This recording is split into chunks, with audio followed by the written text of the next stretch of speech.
नमस्कार। बाइडेन साहब जो कि प्रेसिडेंट हैं अमेरिका के, उन्होंने मनाई दिवाली। दिवाली की पार्टी दी, ग्रैंड पार्टी, और ग्रैंड पार्टी में बहुत सारे लोग आए। इतना क्यों मेहरबान है वो इस हिंदू ट्रेडिशन पे या इंडियन ट्रेडिशन पे?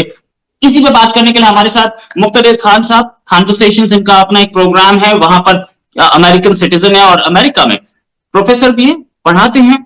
सर बहुत बहुत स्वागत आपका हमारे शो में। सर ये बाइडेन साहब दिवाली मना रहे। दिवाली मनाना कोई नई चीज नहीं है, व्हाइट हाउस में पहली बार दिवाली नहीं मनी है। इन्होंने इतनी ग्रैंड क्यों मनाई? क्या इलेक्शंस सामने? थैंक यू रोहित साहब फॉर कॉलिंग मी। आपको भी मेरा सलाम, नमस्कार, और आपके सुनने वालों को बिलेटेड हैप्पी दिवाली। मेरे चैनल पे आइए, मैंने एक स्पेशल छोटा सा वीडियो बना रखा है हैप्पी दिवाली का, उसे भी देखें। देखिए, इंडियन कम्युनिटी का जो स्टेटस है, it is the most preeminent in the waste.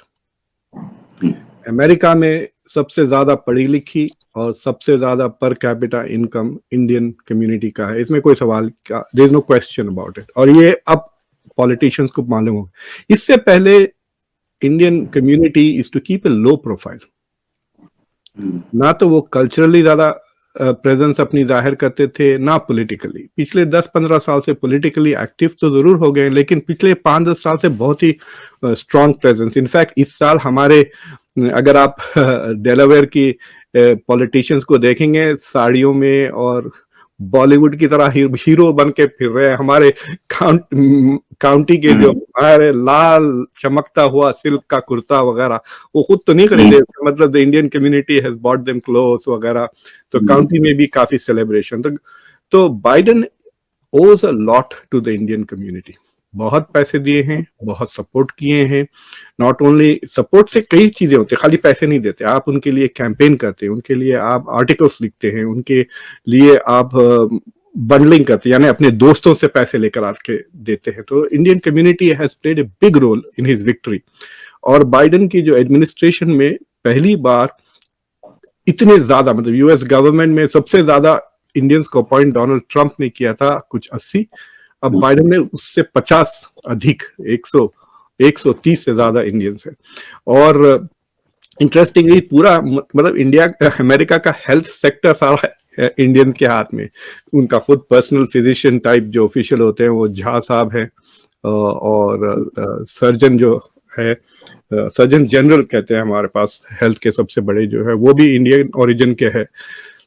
तो मिड टर्म के लिए तो जरूर सपोर्ट चाहिए उनको।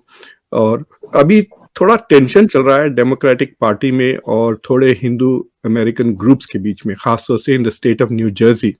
तो न्यू जर्सी में अगर आप ड्राइव करेंगे तो थोड़े होर्डिंग्स लगे हुए हैं जिसमें Hindu Americans are accusing the Democratic Party of Hindu phobia.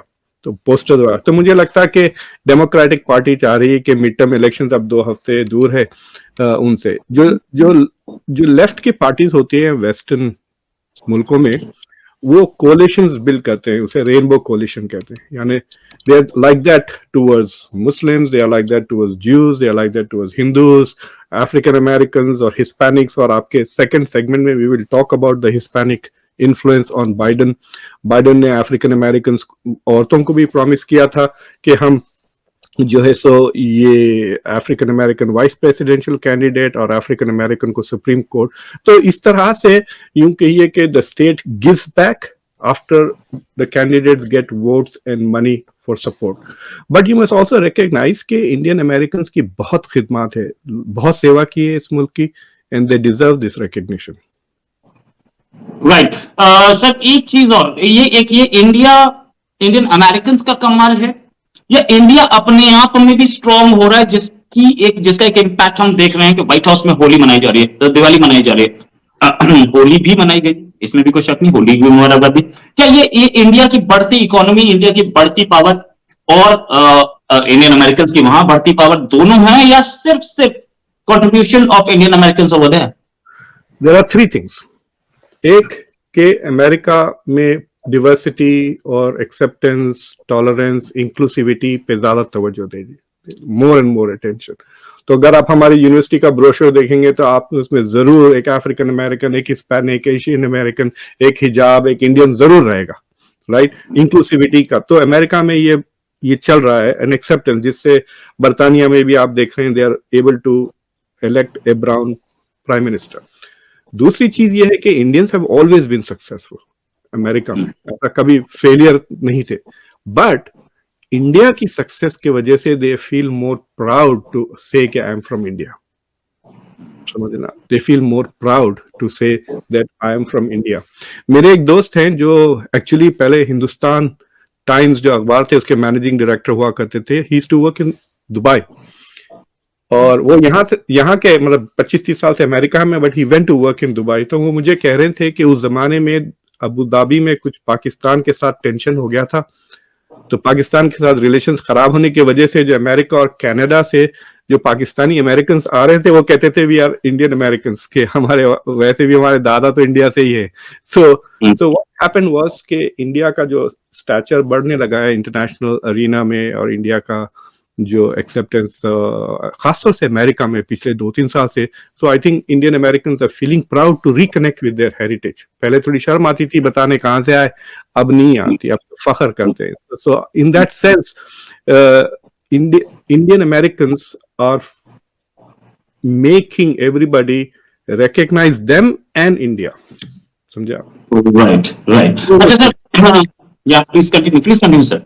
दोनों को रिकॉग्नाइज करा रहे हैं, एंड दैट इज गुड। तो क्या होता है, इंडिया अगर स्ट्रांग होगा तो इंडियन अमेरिकन स्ट्रांग होंगे, इंडियन अमेरिकन स्ट्रांग होंगे तो इंडिया का इमेज यहाँ पे स्ट्रांग होगा। तो it is like a synergistic, it is cycle. Now coming to the next point, 22 महीने हो चुके हैं इंडिया में अमेरिका का कोई एम्बेसडर नहीं है। एक एम्बेसडर इन्होंने जैसे बोलते हैं एक हैंड पिक भी किया था, पता नहीं उसका क्या हुआ, वो अपनी उससे इलेक्ट नहीं करवा पाए। हालांकि पाकिस्तान को एक परमानेंट एम्बेसडर मिल गया। इंडिया में 5 चार्ज फेस है। क्या प्रॉब्लम है इस इलेक्शन प्रोसेस में? क्या बाइडेन कहीं वीक पड़ते दिख रहे हैं? क्योंकि इंडिया जैसे इंपॉर्टेंट डेस्टिनेशन को विदाउट एम्बेसडर छोड़ना बड़ा मुश्किल काम है। And in fact Biden also wants this. What is the bureaucratic hassle? क्या हैसल आ रही है बीच में एक एम्बेसडर के अपॉइंटमेंट में? सो पहली तो एक, this should be straight up recognized as a big failure of the Biden administration. आपने याद है, पता है, बाइडेन से लेके एंथनी ब्लिंकन ये बार बार कहते हैं कि इस सेंचुरी की most consequential relationship is US India relationship. ठीक है, मोस्ट कॉन्सिक्वेंशियल क्या है, यानी सबसे ज्यादा बाअसर ताल्लुकात इंडिया के साथ है। तो उसके लिए आपके पास एम्बेसडर क्यों नहीं है? तो इन्होंने क्या किया, Biden announce somebody called Eric Garcia, जो लॉस एंजलिस के मेयर है, एज एम्बेसडर। तो ambassador has to be confirmed by a vote in the senate, India senate में। सेनेट 50-50 है, 50 डेमोक्रेट्स है, 50 रिपब्लिकन है।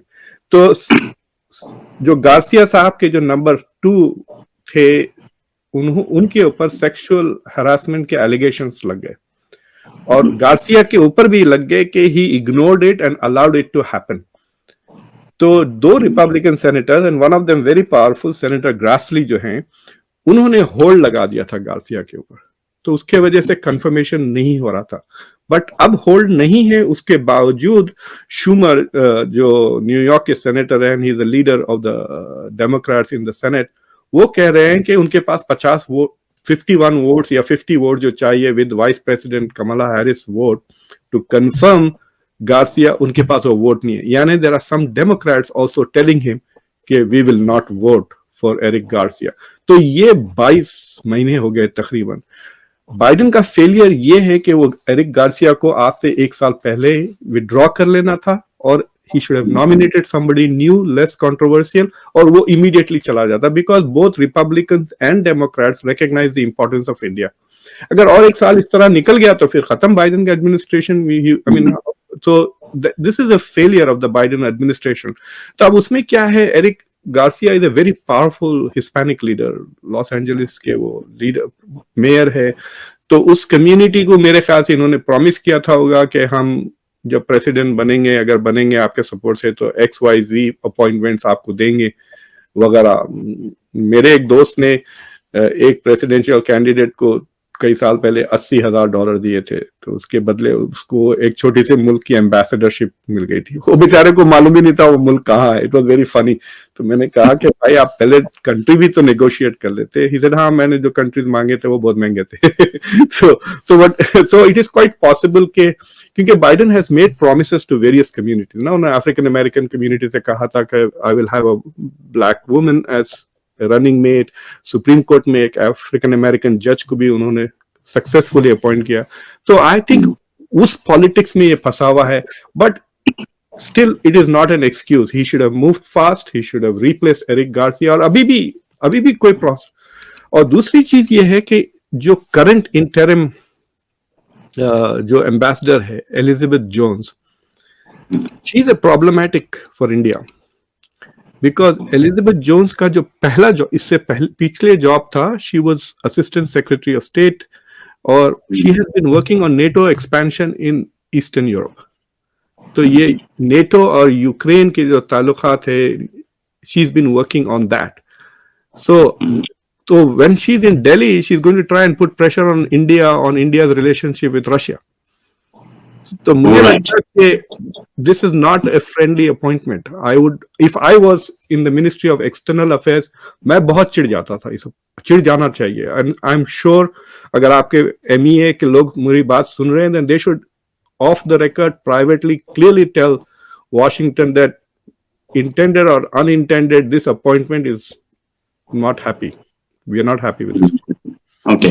जाहिर है MEA के लोग भी सुन रहे होंगे और जाहिर है आपकी बात तक वहां पहुंच गई होगी. अब आते हैं एक और इशू पर जो कि सबसे इंपॉर्टेंट इशू. अमेरिका ने वार्न किया रशिया को कि न्यूक्लियर ऑप्शन ना यूज किया जाए, क्योंकि इससे पहले रशिया ने भी कुछ यूक्रेन के खिलाफ डर्टी बॉम्ब के धमकियों पे बात की थी कि डर्टी बॉम्ब यूज कर सकता है और हमें लग रहा है. तो दैट मीन्स कि प्रिएम्प्टिव हम न्यूक्लियर स्ट्राइक मार भी सकते हैं. ये चीज अब इसमें अमेरिका ने जो वार्न किया उसमें इंडिया के डिफेंस मिनिस्टर भी एंट्री मार गए और उन्होंने भी सेम वार्निंग दी कि न्यूक्लियर स्ट्राइक नहीं. बिकॉज यहां पर इंडिया और अमेरिका दोनों सेम पेज पर दिख रहे हैं. हालांकि कई चीजों पे सेम पेज पर दिख रहे हैं, लेकिन इसमें तो बहुत क्लियरली दिख रहे हैं. देखिए, ये मैंने आपके शो पे भी कहा था मेरे ख्याल say about so many, I don't remember which one, कि जिसमें कि इंडिया का जो पोजीशन है ये स्ट्रेटेजिक ऑटोनॉमी की with regards to Russia, जिससे America is clearly very unhappy with India's position on Russia. And अगर India continues to support Russia और अगर रशिया न्यूक्लियर वेपन्स यूज कर लेता है तो इंडिया के लिए it will be a disaster. So India will either have to do a complete U-turn और फिर प्राइवेटली इंडिया को कहा जाएगा कि भाई अगर आप पहले अबैंडन करते तो शायद Russia would not have dared to do this. It is very clear जो पुतिन ने जो एक्यूजेशंस किए हैं यूक्रेन के खिलाफ के they are preparing to use a dirty bomb, Ukraine ने इमीडिएटली अपनी आपको पब्लिक इंटरनेशनल स्क्रूटनी के लिए बता दिया कि भेजा दें आप scientist, come and see, we are not doing anything. But it is preparing, वो यूएन में भी Russia is going to file a complain about Ukraine because it looks like के it is going to justify a preemptive use of tactical nuclear weapons.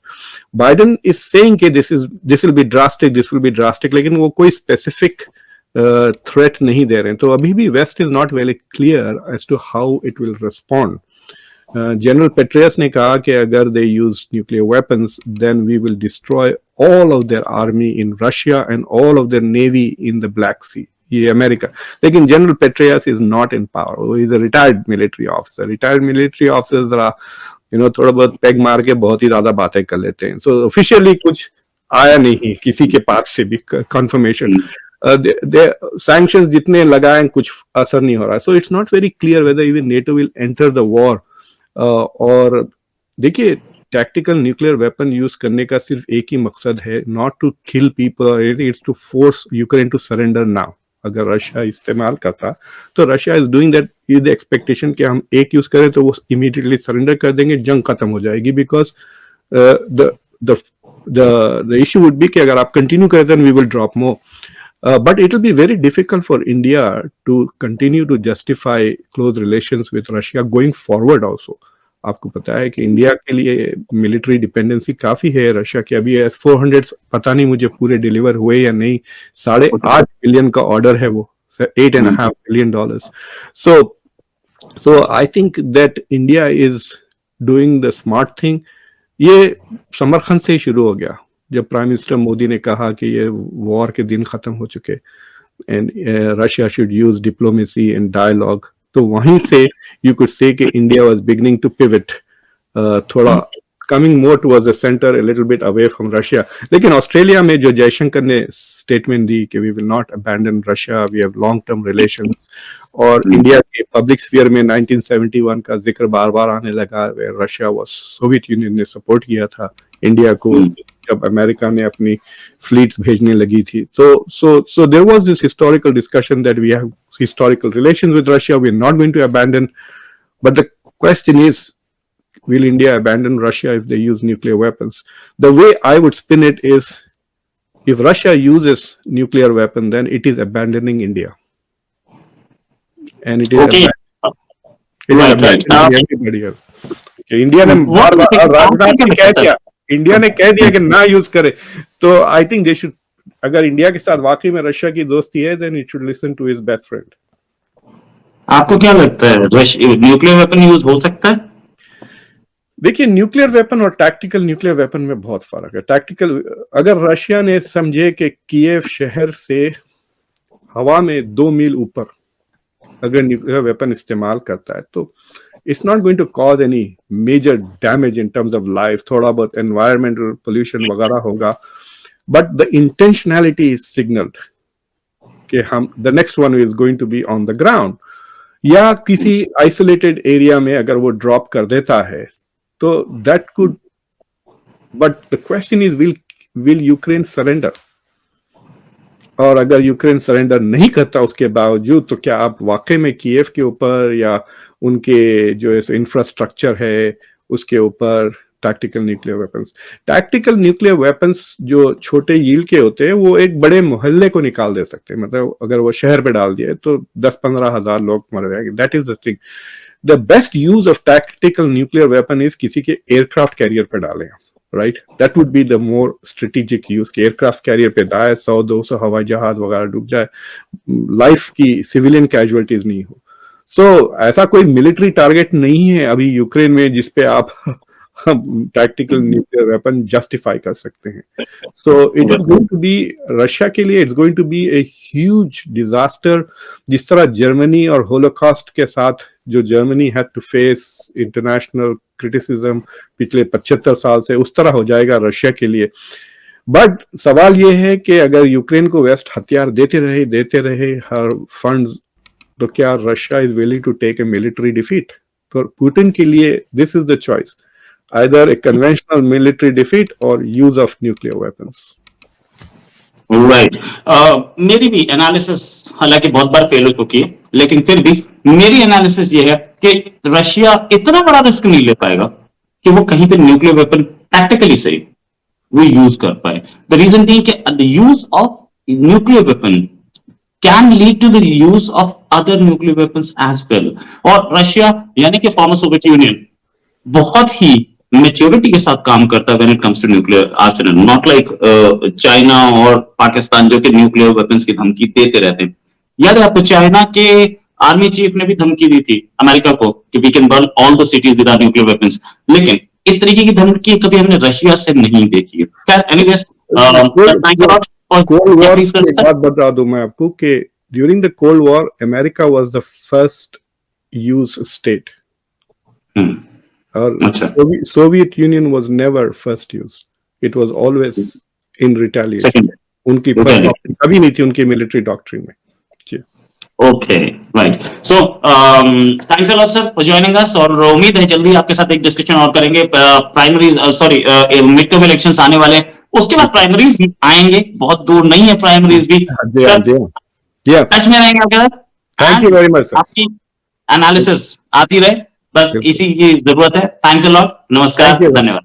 Thank you Rohit sir.